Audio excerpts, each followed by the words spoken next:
Assalamualaikum warahmatullahi wabarakatuh.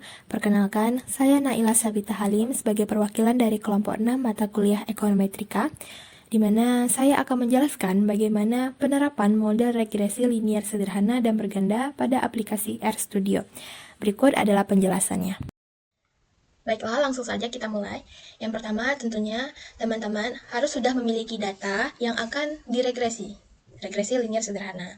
Nah, setelah teman-teman mempunyai data tersebut, maka teman-teman bisa langsung import dataset, kemudian pilih dari mana teman-teman men-save datanya. Kalau saya save-nya dari Excel, jadi klik from Excel, kemudian bisa browse di sini. Nah, bisa ketikkan apa nama file yang telah teman-teman simpan sebelumnya. Nah, setelah itu langsung klik open. Nah, data akan muncul di sini, langsung klik import. Seperti ini. Nah, setelah seperti ini, teman-teman bisa membuka R-script baru dengan klik file, new file, kemudian R-script. Nah, seperti ini.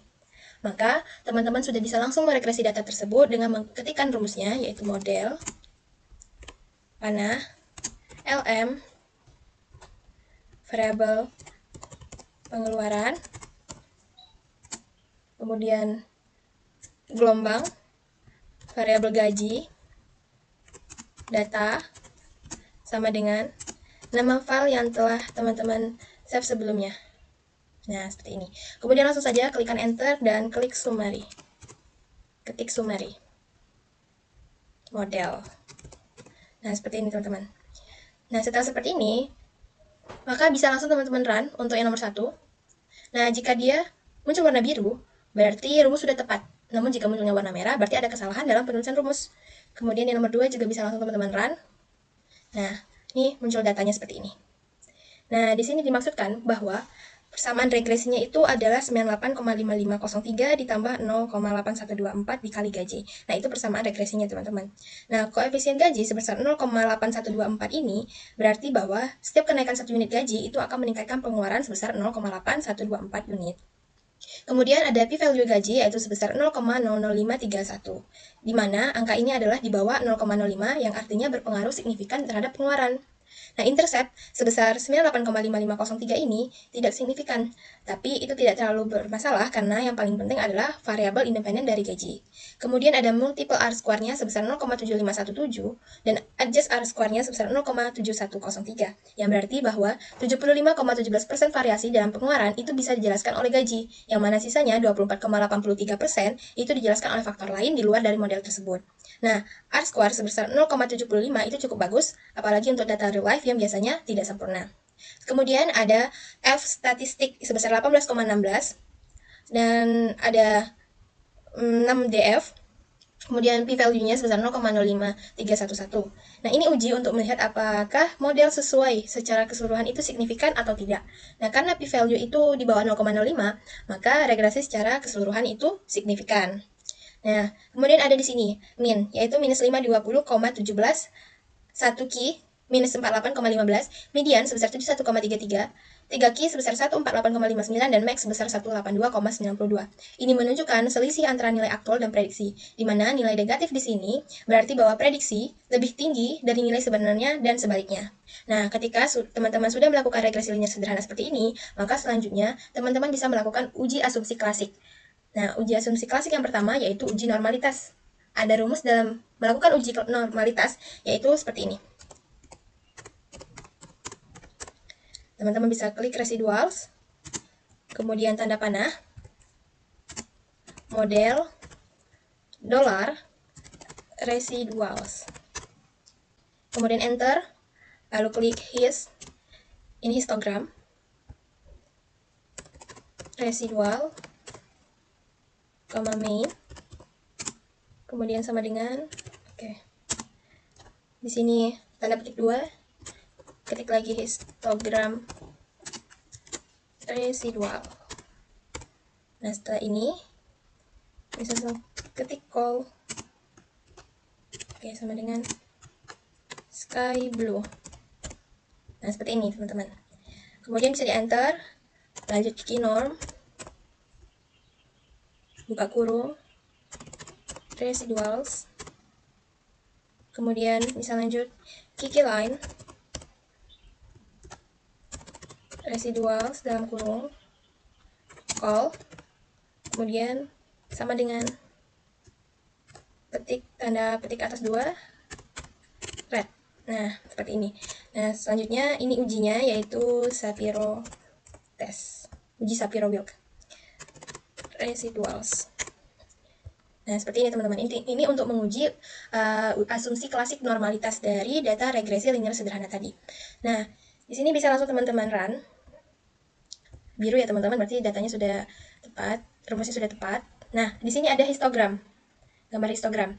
Nah, grafik ini menunjukkan distribusi dari residuals ini. Nah, kalau histogram ini membentuk lonceng, kurva lonceng, nah itu seperti dengan distribusi normal, maka bagus. Tapi, karena dalam data histogram ini terlihat agak menyimpang dari bentuk normalnya, yang miring ke kiri, maka residual ini tidak normal, teman-teman. Nah, di sini juga dapat kita lihat. Untuk kita run lagi ya. Run. Ini juga bisa di run. Dan kemudian uji Shapiro-nya kita run juga. Nah, di sini.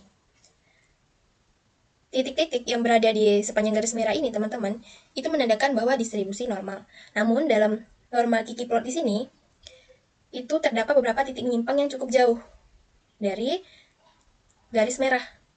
Nah, ekor kiri dan ekor kanan ini menyatakan bahwa ada indikasi data yang tidak sepenuhnya normal. Kemudian dalam uji Shapiro-Wilk testnya, dengan data W sebesar 0,78439 dan p-value sebesar 0,01944, nah ini, karena p-value itu di bawah 0,05, maka data residual ini tidak normal secara statistik. Seperti itu teman-teman. Nah, berdasarkan hal tersebut, maka kita membutuhkan solusi dalam mengatasi uji asumsi klasik normalitas ini. Nah, kita bisa coba dengan solusi dengan metode log. Nah, teman-teman bisa klik rumusnya seperti ini. Model, garis bawah log, kemudian tanda panah ke kiri, LM, buka kurung, log, kemudian buka kurung lagi. Di sini variabel pengeluaran. Kemudian setelah itu bisa dispasikan dan klik tanda gelombang, kemudian ketik log dalam kurung variabel gaji. Nah, di sini bisa dilanjutkan koma data sama dengan nama datanya tadi teman-teman, regresi sederhana. Nah, kemudian bisa di enter, lanjutkan ketik summary. Ini model log seperti ini. Enter lagi teman-teman. Bisa ketik res log, kemudian tanda panah ke kiri, ketik lagi model, kemudian log, ini tanda dolar. Setelah itu residuals. Nah, lanjutkan lagi teman-teman, bisa di enter. Shapiro test. Ini dalam kurungnya bisa ketik res log. Nah, setelah ini bisa teman-teman enter lagi, kemudian ketik histogram. Res save log. Kemudian koma min sama dengan save histogram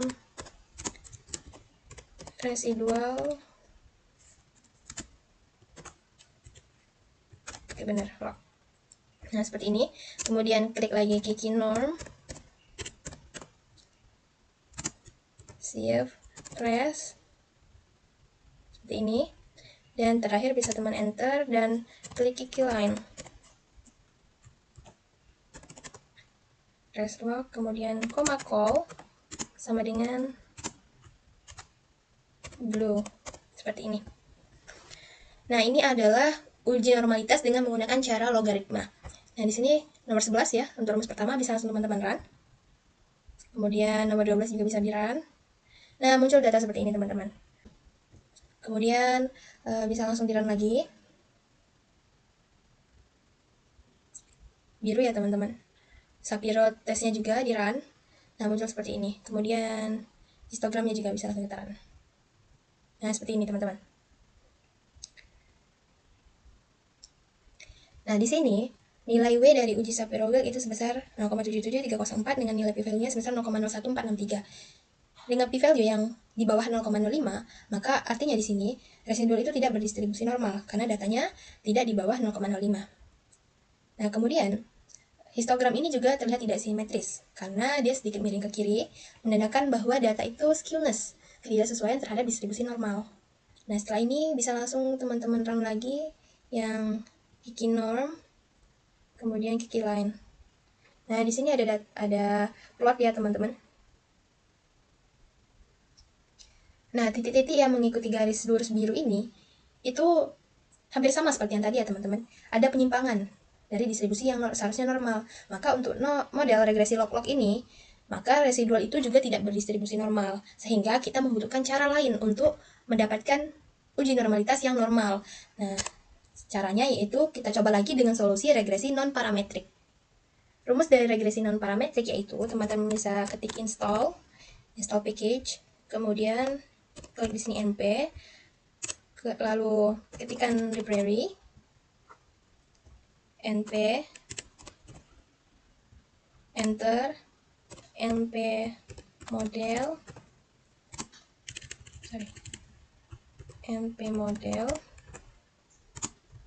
panah ke kiri, ntrec, variabel pengeluaran, gelombang, variabel gaji, koma data sama dengan regresi sederhana. Lalu bisa enter dan klik ketik summary. NP, non-parametric model. Nah, bisa langsung di run. Nah, ini dia menginstall ya, teman-teman. Library juga bisa langsung kita run. Nah, kemudian kita run lagi yang NP model ini. Lalu kita run yang summary-nya. Nah, seperti ini, teman-teman. Di sini ada R-squared sebesar 0,777625, yang artinya sekitar 77,7% variasi pada log pengeluaran itu bisa dijelaskan oleh log gaji. Nah, dalam model non-parametrik ini, di mana log gaji itu berarti sangat berpengaruh terhadap log pengeluaran. Nah, model ini berhasil menjelaskan data dengan baik.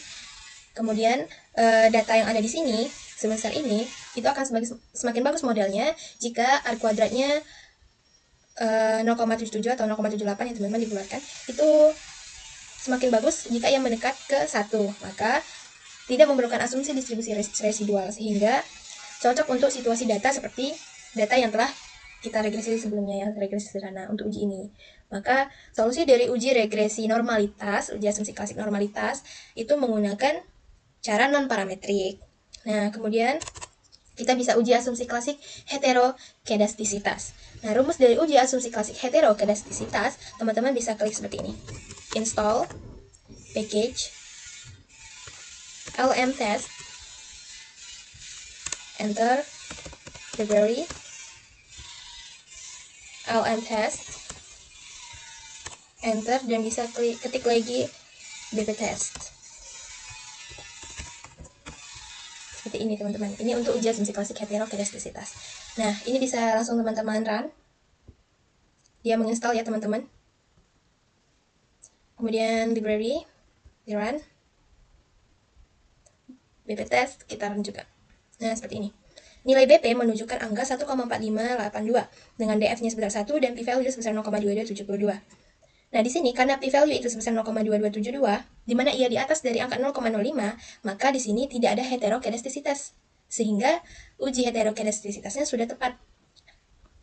Nah, jika ia tidak ada heterokedastisitas, maka ia dapat dikatakan homoskedastisitas. Berarti untuk uji heterokedastisitasnya sudah tepat. Kemudian bisa lanjut ke uji asumsi klasik autokorelasi, teman-teman. Nah, ini rumusnya. Untuk autokorelasi, ini langsung teman-teman saja. Nah, muncul data seperti ini. Nilai DW sebesar 2,8008 dengan p-value sebesar 0,905, di mana p-value 0,905 ini di atas dari 0,05, maka ia gagal tolak H0 atau tidak ada atau korelasi, sehingga ia sudah tepat. Apalagi nilai DW juga 2,8 yang mendekati 3. Ini memang mungkin menunjukkan kecenderungan adanya autokorelasi. Tapi karena p-value-nya sangat besar, itu hasilnya tetap aman sehingga dia lolos uji asumsi klasik autokorelasi. Kemudian kita bisa lanjut ujian terakhir dalam regresi sederhana ini, yaitu uji asumsi klasik linearitas. Teman-teman bisa ketik seperti ini, reset test, model. Nah, langsung teman run saja, muncul seperti ini. Nah, statistik resetnya itu sebesar 0,18562 dengan DF1-nya sebesar 2, DF2-nya sebesar 4, dan p-value sebesar 0,8374. Di mana reset test ini digunakan mengukur apakah model regresi linear ini sudah tepat secara spesifikasi termasuk linearitas atau tidak. Nah, di sini p-value sebesar 0,8374 ini dia di atas dari 0,05.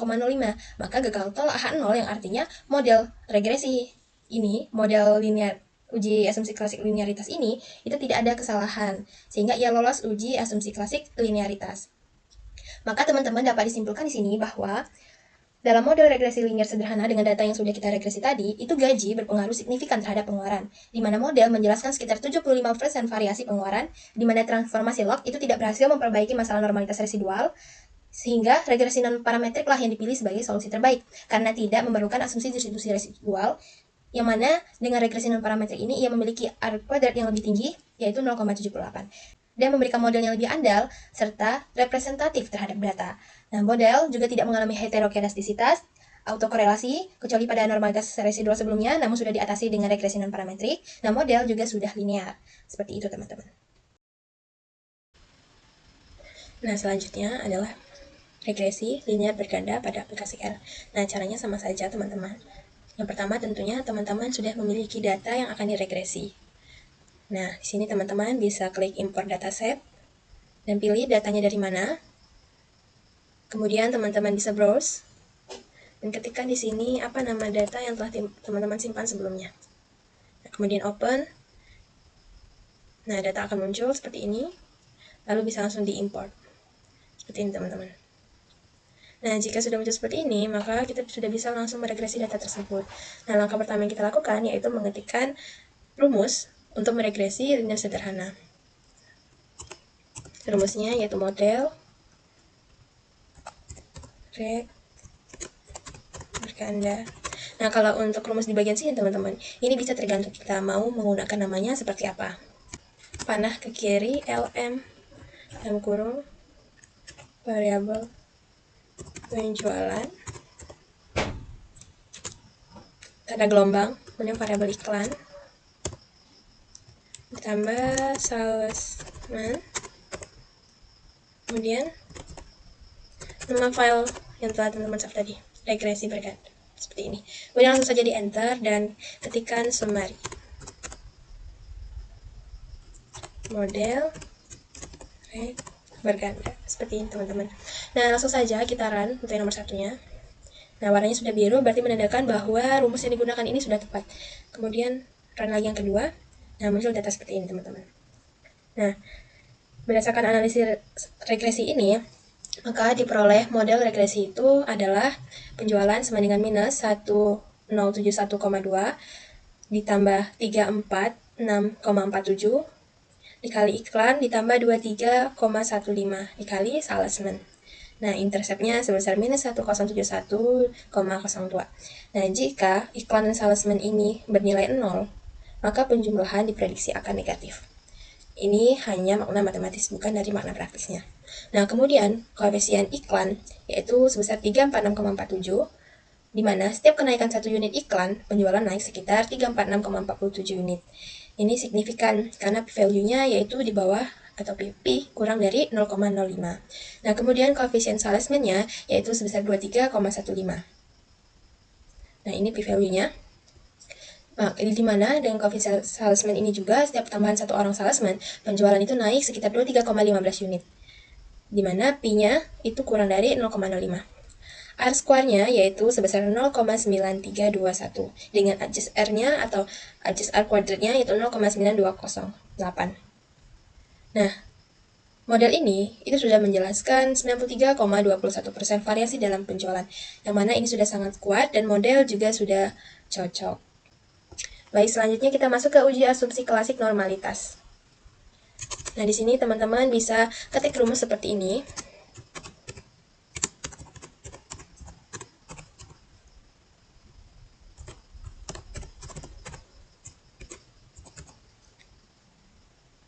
Nah, kemudian enter, lalu ketik lagi histogram, res, main, kemudian sama dengan histogram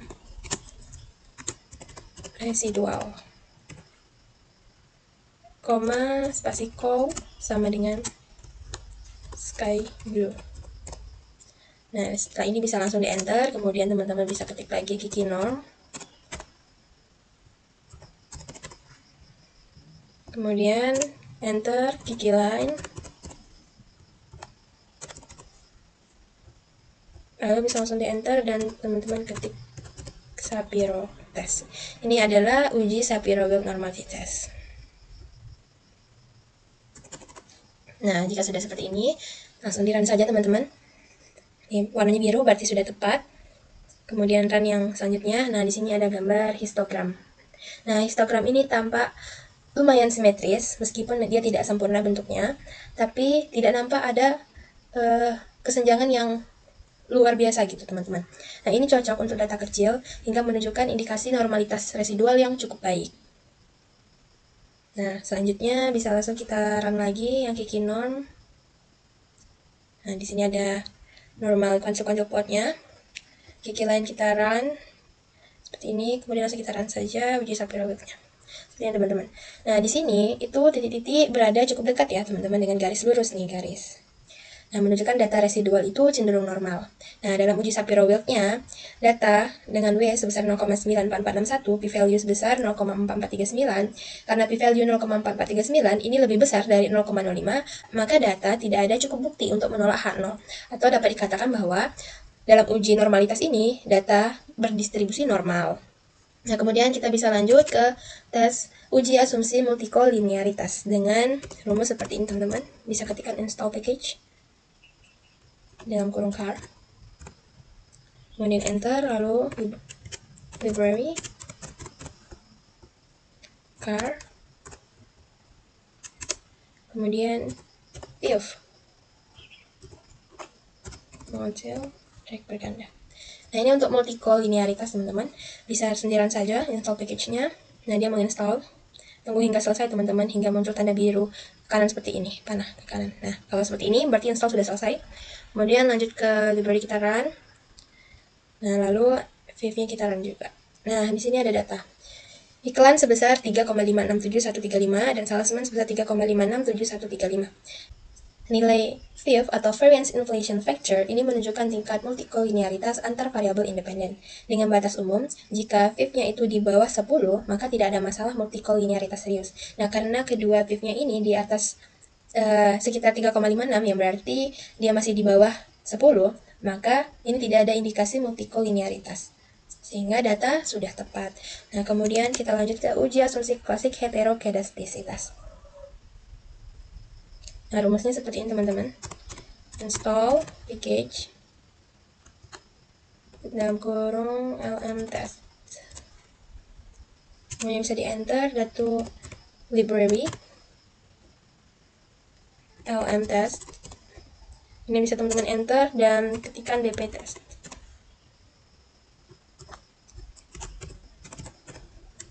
Dalam kurung model berganda. Nah, ini bisa langsung memerah saja. Nah, dia mendownload ya teman-teman. Yang library juga di run. Kemudian BP testnya. Nah, di sini ada data di mana hasil BP itu sebesar 1492. Nah, BP ini itu uji heterokedastisitas atau Bruch-Pagan test. Nah, kemudian DF-nya sebesar 2, p-value-nya sebesar 0,4743. Nah, p-value yang digunakannya itu apabila data di atas dari 0,05 maka ia tidak ada heterokedastisitas. Nah, dalam kasus ini data di atas 0,05 yaitu 0,4743. Nah, sehingga dapat dikatakan ia tidak ada heterokedastisitas. Sehingga Tidak ada masalah dalam heterokedastisitas, atau dalam kata lain, variabel ini bersifat konstan atau bisa disebut homoskedastisitas. Nah, selanjutnya bisa kita uji asumsi klasik autokorelasi. Nah, rumusnya seperti ini teman-teman. Nah, ini ada DW test model rek berganda. Nah, rumus untuk autokorelasi seperti ini, langsung teman-teman run saja. Nah, Durbin-Watson test. Hasil dari DW-nya itu sebesar 2,1624 dengan p-value 0,4416. Nah, di sini p-value itu nilai di atas 0,05. Nah, p-value-nya adalah sebesar 0,4416 yang mengatakan bahwa ia di atas dari 0,05 sehingga data tidak ada autokorelasi. Nah, ini sudah menunjukkan bahwa data sudah tepat. Kemudian kita lanjut uji yang terakhir yaitu linearitas. Rumusnya seperti ini teman-teman. Saya set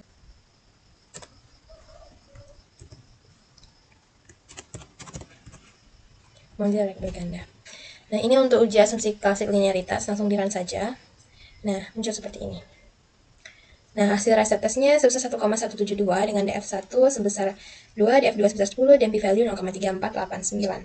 Nah, p-value yang digunakan masih seperti tadi, yaitu apabila angka p-value di atas 0,05, maka ia tidak ada linearitas. Nah, maka dalam kasus ini, p-value-nya kan 0,3489, yang mana ia di atas dari 0,05, sehingga ia gagal tolak H0 atau dapat dikatakan model regresi ini sudah linear, yang berarti hubungan antara variabel independen antara iklan dan salesman terhadap penjualan itu dapat diasumsikan linear, tidak ada bentuk non-linear signifikan atau kesalahan spesifikasi pada model, sehingga sudah tepat. Nah, dapat disimpulkan bahwa data ini menunjukkan biaya iklan dan jumlah salesman berpengaruh positif terhadap penjualan. Kemudian, data memiliki R kuadrat sebesar 86,49% yang menunjukkan model cukup kuat. Lalu data telah memenuhi seluruh asumsi klasik, yaitu normalitas, tidak ada multikolinearitas, tidak ada heterokedastisitas, tidak ada autokorelasi, dan regresi pun sudah linear. Nah, dengan demikian, model ini layak digunakan untuk analisis dan prediksi. Baiklah, itu tadi adalah penjelasan bagaimana penerapan regresi linear sederhana dan regresi linear berganda pada aplikasi RStudio. Mohon maaf apabila terdapat kesalahan dalam pengucapan kata ataupun penjelasan. Saya akhiri. Wassalamualaikum warahmatullahi wabarakatuh.